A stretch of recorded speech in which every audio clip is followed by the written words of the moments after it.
What's up? Good morning and welcome back to the SBS podcast. I'm Coach Ryan. Yesterday, we talked about something that every business owner eventually learns. Your business money and your personal money must be treated differently. That separation is a part of learning how to operate like a real business. And today, I want to continue this conversation by talking about something that many people think is a barrier: the money that you start with or your capital. A lot of people believe that starting a business requires a large amount of money, and sometimes that may be true. But many businesses start much smaller than people expect. And this isn't just my opinion. I've looked through data from the Small Business Administration and general industry reports, and I noticed that there's a pattern. Many of the common entry points into business are usually service-based businesses that have low startup costs and steady demand. So today I want to walk through 3 different types of businesses that you may be able to start under $1,000 or less, depending on your situation. Not because they're easy, but because these are proven starting points. Business model number 1. Start with a residential cleaning business, right? Every city has homeowners, every city has busy professionals, and most of these people do not have the time or the energy to clean consistently. Now, if you look at the home services industry, cleaning is one of the most common small business categories. Why? Because the demand is consistent and the startup cost is relatively low. Basic supplies, equipment, transportation. Many people start cleaning businesses with a few $100s to around $1,000.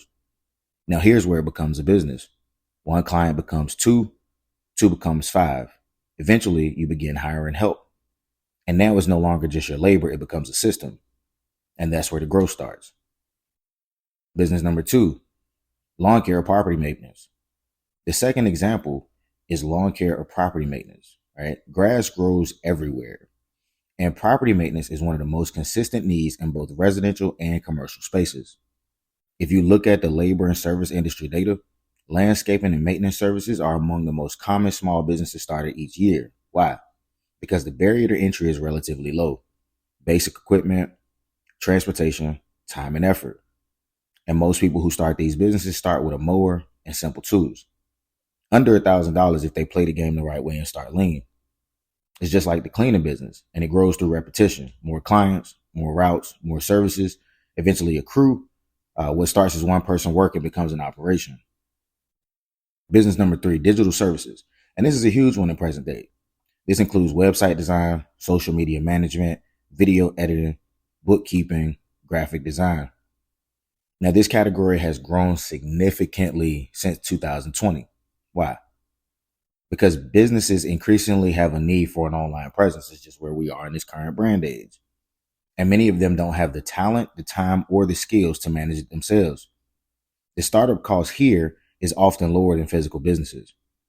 Most of us have a computer, and the investment in the tools and developing the skill is really the only cost that you have. According to broader workforce trends, more people who are entering service-based and freelance digital service work because it's flexible and scalable. Here's the key differences.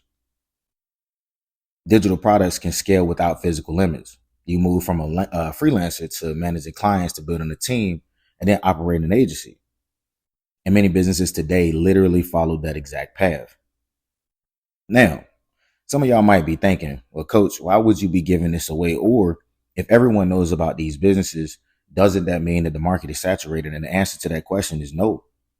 The market is not saturated. What's limited is not opportunity, guys. It's consistency, it's discipline, it's reliability. There's always room in the market for people who can show up on time, do quality work, communicate well, operate with professionalism. Most businesses don't fail because there's no opportunity. They struggle because those fundamentals aren't applied consistently. So no, opportunity is very much still there, but the reward is for those who take it seriously. I want to say something clearly to you. None of these businesses are automatic. They will all require work, consistency, reliability, customer service. The data shows that the opportunity exists, but it does not guarantee results because the results depend on you and your effort. So when I mention businesses that start under $1,000, we're not talking about taking shortcuts. We're talking about entry points. The bigger lesson in this is this. Most businesses don't start big. They start small, very small. And when someone treats small beginnings very seriously, it can grow into something very meaningful. And that's where discipline matters. Same discipline we talked about this week. structure, financial responsibility, and consistency. Those are the things that turn small organizations into real businesses. So if you're thinking about starting a business, it felt like you didn't have enough money, it may not require as much as you think. Sometimes it needs clarity, it needs effort, and it's going to take discipline. Because many of the businesses that we see today didn't start with large investments. They began with someone deciding to start small and build over time.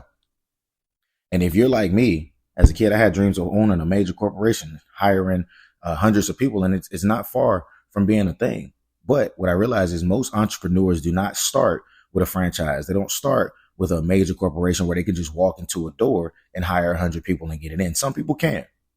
But the majority of us, we need an entry point.